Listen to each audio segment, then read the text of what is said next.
let's start from the beginning here and a little bit about, so Carson, you and I don't even know when we met actually, in the last year or two. And I want you to kind of share some of your journey here, just kind of how you got started from a young age. I mean, most people that I talk to on here and in general, and I'm sure most people you talk to are significantly older than you are.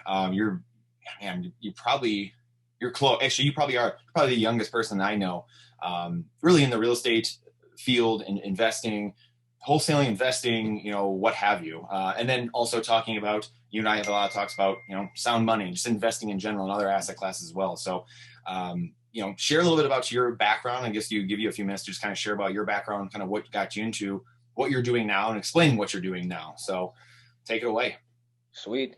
So, I mean, from what I've understood of your podcast so far, and I've watched the other videos, and they've always been like super widespread knowledge of money, freedom, all that kind of stuff. And I've been in business full time about 2 years, and my focus has been really narrow, and I really want to expand. So I'm kind of excited to, bounce some ideas off you and hear what you think of how I've approached it so far. So, but that being said, as a young kid, I was always loved kind of I was always flipping things at garage sales. I used to always invest. I would invest all my money in silver, and this was like when I was like 12. I was on eBay. I was buying. I'd go to like a local coin shop. I'd buy like rolls of old like wheat pennies, and I would sell them on eBay. And I'd make $5 a piece or whatever, and it would take me a half hour, but it was exciting to me. And then occasionally I would find stuff at garage sales. Like I remember I sold a bouncy ball once for $50 that I bought for $2 at a garage sale. Oh. So and that just kind of ties into how I even found out about real estate. Like I've always realized there was more, and a 9 to 5 never excited me because I just made $45 profit off a bouncy ball that I spent 10 minutes on. So working 9 hours for $10 an hour just didn't make sense. So I kind of always had that mindset. I was always, every time I saw an opportunity to flip something, I was always taking it.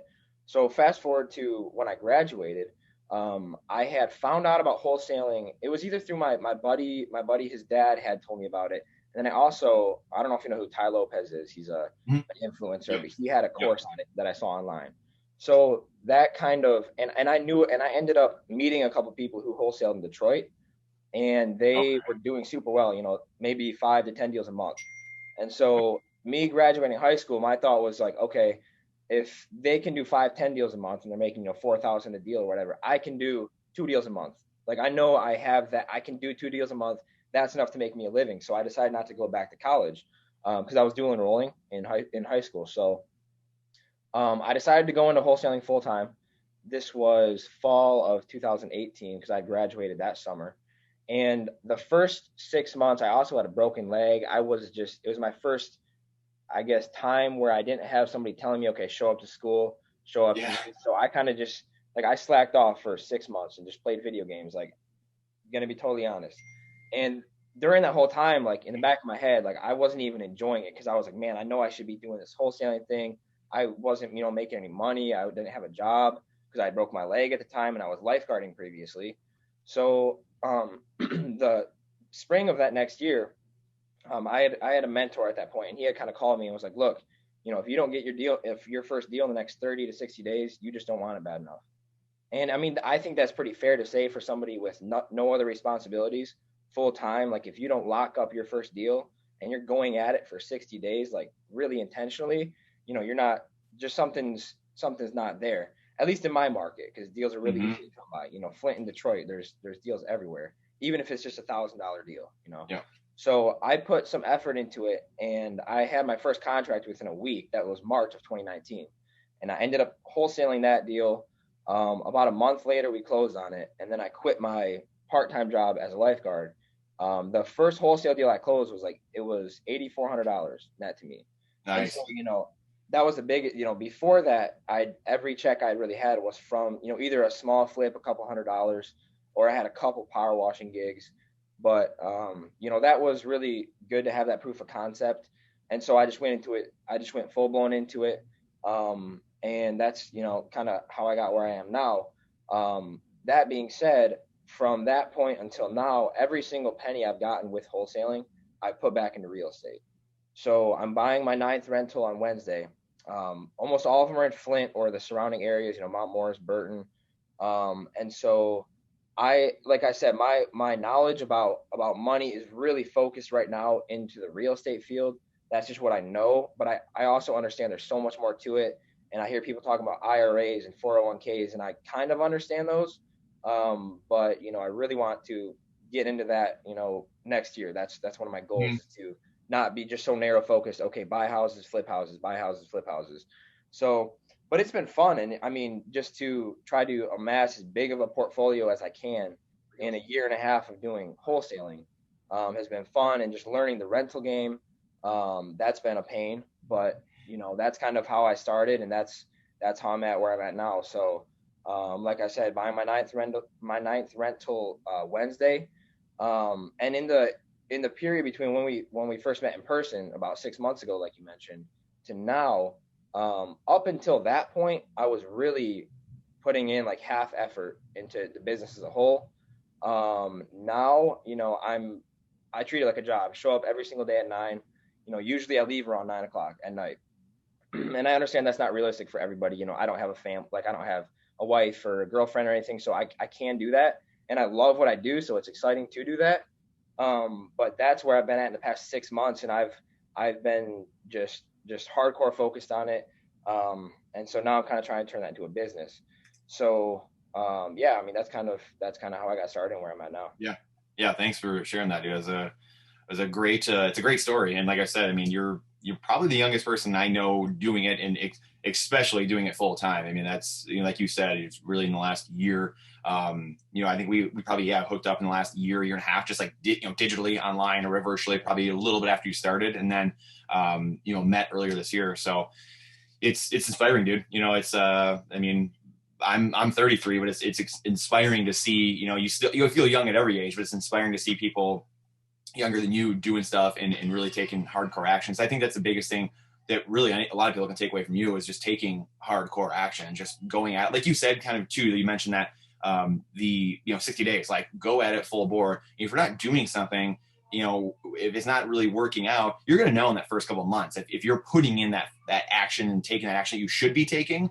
Because I think so many of us cheat ourselves or kind of fool ourselves, like, well, I tried it for a couple of months, but like, did you really try it? So really glad you mentioned that, because that's something that my wife Jessica beats on my head too. It's like I think I'm putting out the effort I can be, and she's like, no, you can give more, you can give even more, right? So it's just funny.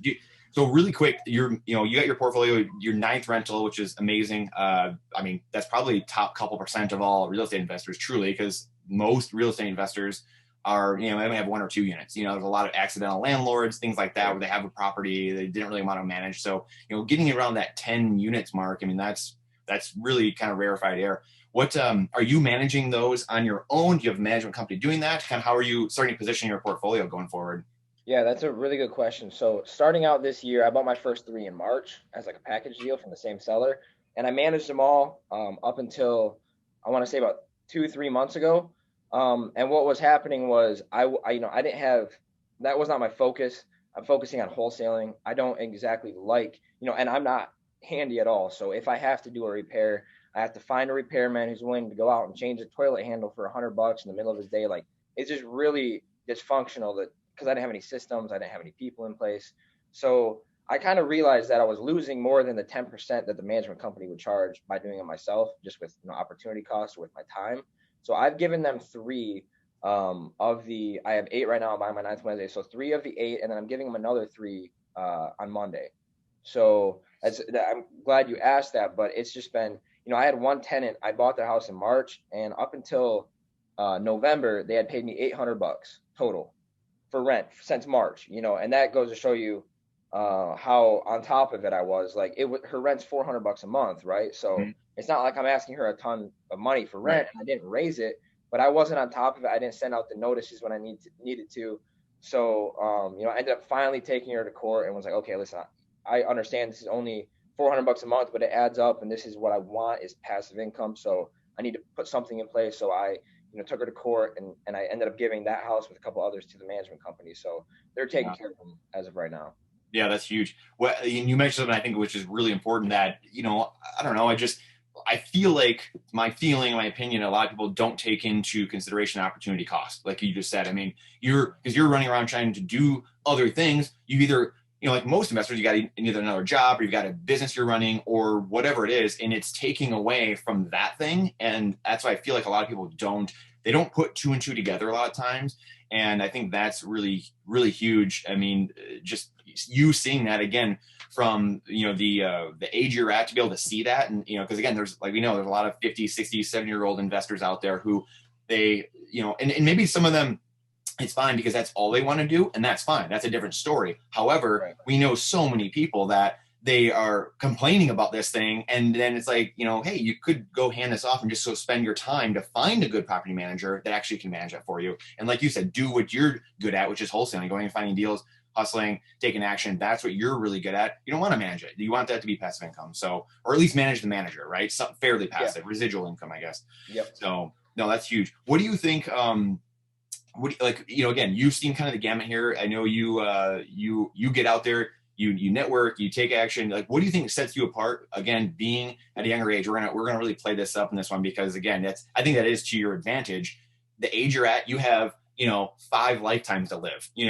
Like you have everything you've lived in your life. You have 5 more of those to live. Everything and experience, every memory you have, you literally have at least 4 to 5 more of those lifetimes to live. And knowing what you know now.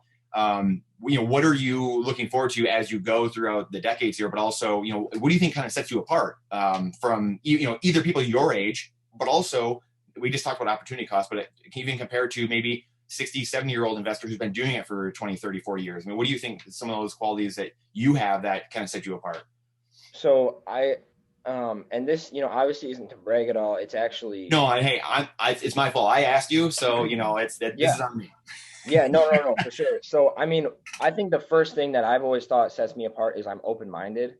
And I notice a lot of older investors are not open-minded. And even some of the people who buy deals for me, and I love the people who, a lot of them are, my really close friends that buy deals for me, but some of them who manage them don't like managing them. Like you said, if you like managing them, then that's great. Do that. If you like it. If you don't, and your goal is to make this, X amount of money to do this with your family or whatever you want to do, that might not be the best use of your time.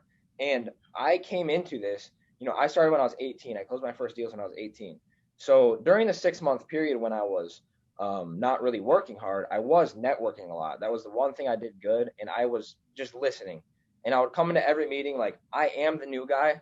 What advice do you have for me? And I would just listen and gain information. I wouldn't come in there and try to pretend like I knew what I was talking about because I didn't. And I would just look like an idiot. So I was honest with myself that I did not know what I was talking about. So I was able to take other people's opinions on, for example, opportunity costs. So somebody mentioned that to me, like that makes total sense. And so I'm able to implement that now that I am putting in the work. And kind of going along with that, I see a lot of people my age who want to get into what I do because of the money or because of the freedom. And they'll ask me about it over and over and over and never take action. Or they'll say, yeah, I tried for a month and it didn't work. Like I tried for 6 months and it didn't work. But I was honest with myself and I said, no, sitting down and playing Fortnite is not trying. Just because I was going to real estate meetings occasionally or I was doing this occasionally, like I knew I wasn't putting in the work I needed to put in. And I was honest with myself with that. So my family, my extended family, oh, how's real estate going? I would tell them like, well, I haven't closed my first deal yet, but I know I can make 20 grand a month, 30 grand a month. And they were just kind of like, well, you haven't closed your first deal yet. But I knew, I was honest with myself and said like, well, I know that I can, I'm just not doing what I have to do. So that's been big, is just being honest with myself and being open-minded. Because, starting out, there's so many different opportunities in real estate. And I was just able to take from, this is something on the last podcast you had, I think it was with Rob, was it Snell is his last name? You guys kind of talked about getting information from everyone and collectively using that to support your goals.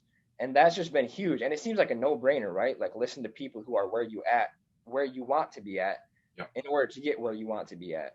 And that's just something I've just taken wholeheartedly and followed. And it served me amazing.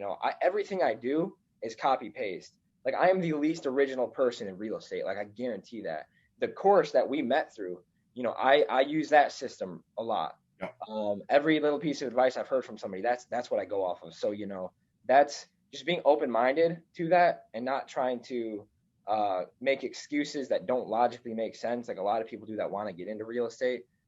That's just, that's what's made it possible for me and given me the kind of vision to not say, okay, I haven't got my first deal in 6 months, like I should quit. So I think, I mean, it sounds like, the internal belief too, that you have that like, hey, I haven't done my first deal yet, but just wait. mm-hmm. Yeah. So that's good. That's really good.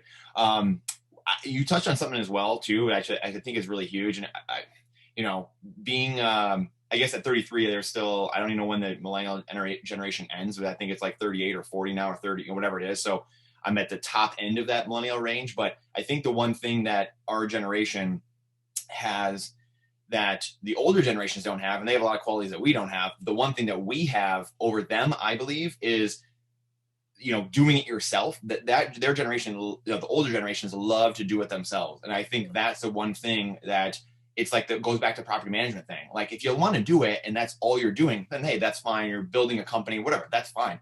But there's so many people out there that they're tripping over the dollars to pick up pennies, and the opportunity cost, the time with their family, the time to build their business or their job, whatever else they're doing. That is, I think, a millennial trait that we have that is positive, where correct me if you think I'm wrong, but I just feel like there's so many millennials that they would rather find the expert in the field that they need help in rather than doing it themselves, because they're like, I could go do something else. And where like our generation's like, my father can fix anything, or my grandfather can fix anything. And they spend all their time doing all these things, and it takes away from the other things, So do you feel the same way? Because I always have that feeling whenever I talk to younger investors versus older investors. Absolutely. Yeah. I think as a mentality as a whole, like even within college, our parents' generation, that was like everything just seemed more regimented. Yes. And I mean, there could be a million different reasons for that, but I 100% agree that our generation is more, I guess you could say, open-minded to that kind of stuff. Yes. We're not as like, we have to do it all ourselves, And people in that older generation, they'll ask me, oh, you don't manage your own rentals, you only have 10 or 9 or whatever. It's like, well, yes, but my goal is not to manage rentals. Like, I don't want to do that, and I can make more money wholesaling. And I want to share this really quick, because this is what I didn't understand opportunity cost till a couple months ago. And that's kind of when I actually, what made me give my rentals to the property management company. Somebody, it was a speaker I saw on Instagram. I was just going through Instagram, and he was saying, if you're not making, like, if you make $500 an hour at 40 hours a week, you make $1 million a year. And so if your goal is to make $1 million a year, you can't do any activities that don't pay you $500 an hour. So I went and looked at my rentals, right? Like if I give 10% gross of all my rents right now to my management company, that's like maybe $600-700 a month. So if I spend over 2 hours on my rentals, I'm losing money. Yeah.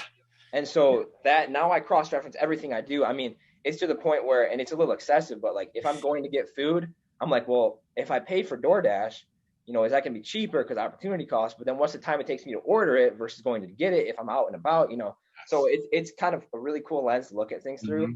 But that definitely ties into letting things go, like you were talking about with our generation, because it's beneficial most of the time. Yeah. So that's a really good point.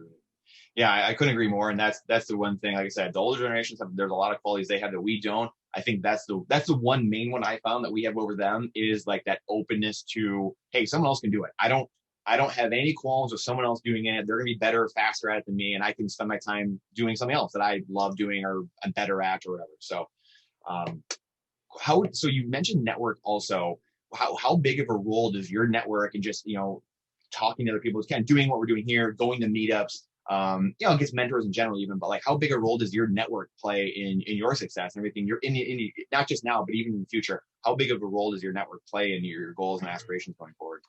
Yeah, I mean, so, you kind of understand the course we met through is just based off collaboration. I mean, that's kind of the whole gist of the course. And even now you text me, hey, you have any deals? Can we, work this out together? And that's been my model. It kind of happened more organically. I tried to do it more like, direct to seller. I'll do my own thing and I'll find the buyers or whatever. But through my network, I mean, that's where 90% of my deals come in. I don't do a lot of direct to seller marketing. People don't, people think I do. Oh, how many cold calls do you make a day? Like, I don't cold call. I work with other wholesalers and I work with other realtors, and I provide value to them, and I make sure I take care of them. and they're repeat customers. They keep sending me deals. They keep sending me leads. Yeah. So that's been huge. I mean, I go back to that first 6 months of me networking, but not working. And that Mm-hmm. was really beneficial. Like I gained a lot in that 6 months. And there's so many contacts that I met in that first 6 months that I still do business with, today. Or I hang out with the people all the time, or they send deals to me or they sell my deals. So that's been huge. I mean, networking has been everything, especially going to meetups. But you can do that virtually. You can meet people on Right. Facebook. We connected through. You don't have to go to meetups, but Right. that was something that I was able to push myself to do, and that was huge. And every time I was at a meetup, I was I would talk to the speaker. Like I would make myself go and get uncomfortable and talk to the most active person, the person who I kind of considered, the most I don't know how you want to put it, but that one guy who everyone's like, oh my gosh, yeah, he's killing it. And it was uncomfortable for me. That was the one area where I step out of my comfort zone, but it definitely paid me back 1,000 times just having that network now. Even though I didn't do any business in the first 6 months, like those connections have been invaluable, and every connection I make now is invaluable. So that's been, I would say 90% of my business comes through just my network. Yeah, So, love that. Yeah, it's great advice for anyone, really, in anything. Like you kind of even said that and touched on that. I mean, whether it's real estate or just investing in general or whatever it is you're doing in life. I mean, just the network. As the cliche goes, I mean, your net worth is your network, right? And or vice versa. Our network is your net worth, whatever, however you want to say it. But yeah. it's huge. That's really huge. That's something I've had to work on my entire life too, because I'm generally, people think I'm more like out there and like the disc profile, like I'm an I or high I, but I'm not. I'm actually more introverted than I am extroverted by far. But a lot of people don't think that, because I've had to push myself for years to be that way. So I can adapt to that, but I'm more introverted actually. So the network and building and growing that and nurturing that over time is something I'll have to continue working at, because like you just said, all those reasons I know it's important, but it's something I have to really actively work at. So education, kind of in that same kind of vein, getting education from your network and things like that and mentors. I mean, how big is education play in just something you do? Like you said, real estate is what you're focusing on right now, but even we'll kind of get into some other stuff here for a couple of minutes and wrap with the freedom question. But what are some other things you're studying right now? I know we talked a little about gold and silver and some different stuff. And what are some other things you kind of have your eye on in the next few years? You mentioned 401ks, retirement plans, stuff like that. But what are some other things you're have your eyes on, on the horizon here over the next few years? Yeah, I mean that's a good question.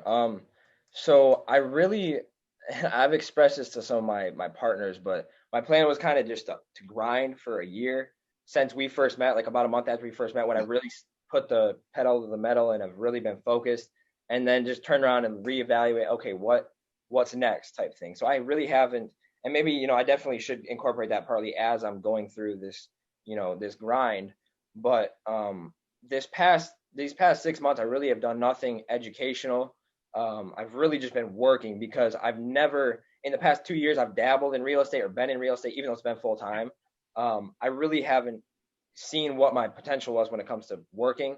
So that's been my focus for these past 6 months. But a couple of things, obviously I love silver, and that was what I started on, buying silver dollars, and always, I remember as like a 10-year-old kid, I was born in 2000, so and you would know the dates better than me, but sometime around then silver was about $20 an ounce, and then it went up to 50, and then now it's back down to around 20. But I remember as a kid, my dad had me buy an ounce of silver, and I think I don't know if he bought any, but when it went back up to 50, he was like, man, we should have bought a ton more. And so I've always loved silver, and I've loved just the history behind silver coins, even that kind of stuff. So I would like to get more into that, but I'm really ignorant as to the benefits of that. A lot of people just trash silver and gold. And so, and along with that, and it's another reason I like listening to your podcast is it really depends what your goal is, right? Like I don't, going to invest in something if you don't have a reason for it is kind of dumb. So I don't really know what my financial goal is right now. I know I want to be free. That's my goal, but I don't know what that looks like specifically. So I haven't really pinpointed other areas I want to target. Obviously, cryptocurrency, Forex, all those things interest me. Day trading. I know nothing about stocks at all. So, I'm open to anything. And I'll be curious to see, tying into obviously my interest and my experience with real estate, what you think some cool things would be to kind of just step alongside that. Cause right now I have like, one or two streams of income, wholesaling and rentals, but it's all Yep. real estate related. So, Yep. I'd be curious to what you have to say about that. Yeah, it's a great question. I mean, like you said, I mean, it's I think Buffett always says that he just says, don't get into investments that you don't know, and I think that's what so many people do. You just alluded to that, like, hey, I don't, like you said, being open-minded and being humble enough to say, I don't know about this, so I'm not going to go wander into that. And that's where people get stuck in hot tips and, oh, got to invest in, whatever, some stock or some company because it just went public or did this and that. And I mean, that's not based off anything. That's not based off fundamentals or technicals or anything, right? It's just like a hot tip, and people get into trouble because of that. Tesla or whatever it might be, the hot things of the day, even Bitcoin or whatever. You got to study the things first, and that's what you've been doing with real estate, and that's why you're investing in it now. You didn't start 2-3 years ago and say, "Oh, I want to do real estate," and then you bought a house the next day. You start studying, you're networking, and then you start getting into it. It's the same thing in anything, whether it's crypto or whether it's any of this other stuff, silver and gold. You've been doing that for years now, so you do know that more. You're seeing the ups and downs and seeing the markets. As for me, I'm a macro investor.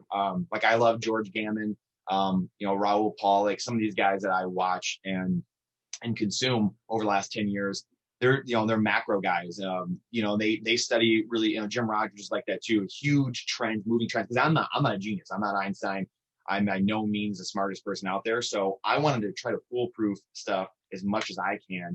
And that's where I love big macro trends, because it's very easy to see 10, 20, 50, 100-year cycles, because you just see huge waves, and you can see things very clearly in which way direction of society is going or markets, where like when you're, like you said, when you mentioned, day trading or like even, some swing trading, it's tougher. The shorter the window becomes, the harder it is. And the smarter you have to be, the more computer trading or algorithms. I mean, you're going to get beat usually by the algorithms and the high frequency traders out there on Wall Street. So like it's very hard to do those short moves. So that's why I love gold and silver right now, because it's undervalued. I love commodities because they're super undervalued in the overall market cycles, where stocks, really real estate, by most metrics, they're all overmeasured or overvalued. Printing so much currency that people can make arguments that they're not overvalued because of the amount of currency that's been printed, especially in the last year and then the last 10 years. So technically, maybe they're not as overvalued, but in the grand scheme of things, they're overvalued. So I don't like paper right now, stocks and bonds. I don't like real estate in general, unless you find really good deals. You find some good deals here and there that you can invest in. Most aren't good deals, as you know. So, you got to be very careful there. And then business is kind of its own asset class that, it is what it is. Like you might find good deal on a laundromat to buy, maybe not. It just depends. That those cycles kind of go with the paper markets and the real estate markets. And then, like we said, the commodities market, the two other asset classes, the new one is crypto, really kind of Bitcoin crypto, and then gold and silver, which you said. I mean, silver and gold are really, really undervalued when it comes to the other asset classes right now. So they're in their down cycle and their trough right now, gold and silver. And then crypto, again, it's kind of a new thing out there. It's still speculative, I think it will be a good hedge. I think overall the crypto will become a huge part of all of our lives going forward. Obviously, like starting this decade, it's already, all the huge hedge funds and institutions are already on it, endowments, they're already doing it behind the scenes. Most people have no idea because they keep it quiet, and then if they unveil to the world, they go, oh, okay, we're going to make our money because now we're in, and now we're doing this, and everyone tries to jump in. That's where you see manias and things like that. So just studying more. But that's, like I said, I'm a macro guy, and I want to follow big trends because I'm not the smartest guy in the world. I can't sit here and follow every second of every day. So it's trying to find what's undervalued, gold and silver, probably crypto, probably Bitcoin right now. Again, that's more speculative, but gold and silver for sure. Commodities, oil, sugar, a lot of food, things like that. Those are undervalued really right now. And then paper, real estate, those things are overvalued. And at the end of the day, like I love Mike Maloney. He's another guy I follow a ton, goldandsilver.com. He really is a great educator. He talks about wealth cycles. Like your whole thing is you want to jump out of the, buy into the low things that are in the trough and then jump out of them when they come up. And then when real estate and stocks go down, that's where you want to jump out and then back into the low things. So when gold and silver go up or whatever the undervalue goes up, you sell out there when people are all buying into mania, and you jump back into, income producing real estate when it crashes. And it might not be like, the prices don't have to crash, or you're getting income producing real estate or high dividend yielding stocks. You want to jump back into those. The prices might not come down nominally, which, just in the price terms, but in value terms, like gold may shoot to the moon or silver might shoot to the moon. So in relativity to that, they will have crashed. So, again, not the time and place for that right now necessarily, but that's overall, thank you for asking that. I mean, I'm a macro guy, and it's something where I want to be in certain trends. And that way your margin for error is less. I don't have to pick the winning stock like Tesla right now. I don't have to be a genius. I just have to know, hey, in general, I know this market's going to do well. I can pretty much pick whatever I want, and I'm probably going to be right. So what Buffett does, that's what a lot of these guys do. They just sit, they're very patient, and they have long time horizons, 5 years. If you're managing someone's money, then you probably have a 1 year horizon, even every quarter or two. But when you're managing your own money, you can have 5 year, 10 year, 20 year, 50 year time horizons. And in like for instance, the silver is if you're in that, you're shorting the dollar. You don't believe in the dollar long term. That's things like that. So anyway, different time, different place. But I appreciate you asking that. And then the last thing I had is, I know we have busy days. You got busy stuff. You're hammer stuff on a Saturday here, which I love it, inspiring me. Freedom. You just mentioned it. You want freedom. Wrapping up on this kind of question here. You already touched on a little bit, but freedom overall, you're in it for freedom, financial freedom, but really just freedom from a job, right? Freedom from, kind of explain that a little bit of why, your why, like why you're doing what you're doing. Right. So, I think that, obviously I'm doing it to avoid a 9 to 5. I just, and it's funny, I say that and I show up 9 to 5, but I don't have to. And the freedom to me to not have to is definitely worth it. There's been times in the middle of the day, it's 12 o'clock on a Tuesday, and my buddy asks, because he's off work for the day, hey, you want to go golfing? And it's like, sure, let's go golfing, even though it's 12 o'clock, we're in the middle of the day. And that's not often, but that's really invaluable to me. And obviously, I feel like once you have a family, that's even more invaluable to choose how to. And I'm setting myself up for that, in the future, Yes. when I do have a family. So that's a big motivation, setting myself up for that future. And then on top of that, I do just love real estate, and I love what I do. So, I'm grateful to have the entrepreneurial spirit in me to be able to set myself up for it and not dread doing it and not hate doing it, because I love it. So, but as a whole, I really, and that's something I need to work on, is defining what that means for me. Because again, that's going to drive what your investments are, and everything you do pretty much. So, as a whole though, I want to not be held down by money. That's just not something I ever want held down. I want to be able to help people. Like, I think it's really cool. Like, give away cars or houses or whatever it is. Like, if I have a family member right now who loses their house, terrible tragedy, I can kick a tenant out and put them in a nice house. Like, that's a cool opportunity to have. So, that's kind of been my mindset right now. And obviously the rentals are going to provide the freedom in the sense that, I don't have to work at all, if my rentals are working for me. And so that's why I've been putting money into those, because that money's there and it's replenished every month. Like with wholesaling, I don't want to go buy, I don't want to spend $30,000 cash on a car, because I'm never going to see that money again unless I wholesale a ton and make that money back the next month. Whereas rentals, if I buy a $30,000 car, my payments are $700 a month or whatever, but my rentals are going to pay that off every month. And I don't even have to worry about it, because they're working behind the scenes. If I get sick, if I hurt myself, it doesn't matter. That car is still getting paid off. So it's stress free.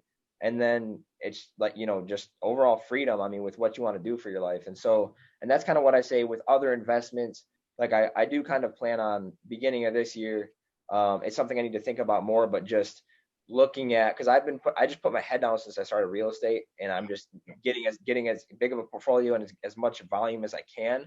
But I want to reevaluate and think, okay, specifically, what am I setting myself up for? What's my next step in life? Just having the freedom. I'm going on a mission trip to Honduras in Nice. and so to be able to just say, sure, like I'll go. I don't have to ask anybody. I don't have to worry about, my rentals will still pay me while I'm there. Like that's just really cool to me. So it's just kind of been a no-brainer, honestly. And and I love doing it. So it's been a ton of fun so far, but definitely something I need to think about more for sure. Love it, dude. Well, I appreciate the time spending with us today, man. That's a inspiring story. And the cool part is you got a long way to go, but you're well ahead of the vast majority of people already. Especially, I mean, just in your thinking, the knowledge just kind of dropped right there and why you want freedom. And it just made me think of like, now that's why everyone should want freedom and just be able to do what they want. I mean, most people still work at a job because that's what they like doing, but at least have the ability, the freedom to go do what they want to do when they want to do it. It's inspiring. So keep it up, man. Crushing it. And we'll hop on again at some point here and do this again. And that way we can you can give us some updates on your adventures. And I want to hear about the mission trip too. Like next time we hop on. When are you going to that? You said 6 months. It's a little tentative because they're having earthquakes Travel. and it's just been crazy. Yeah, and travel. Yeah. So I'm not exactly sure, but in the spring, early winter sometime. Awesome. Yeah, pumped to get updates on that and just see how that goes and talk more about that too. So awesome. Thanks, man. Thanks, Carson. Appreciate you, man. We'll talk to you soon. All right, take it easy.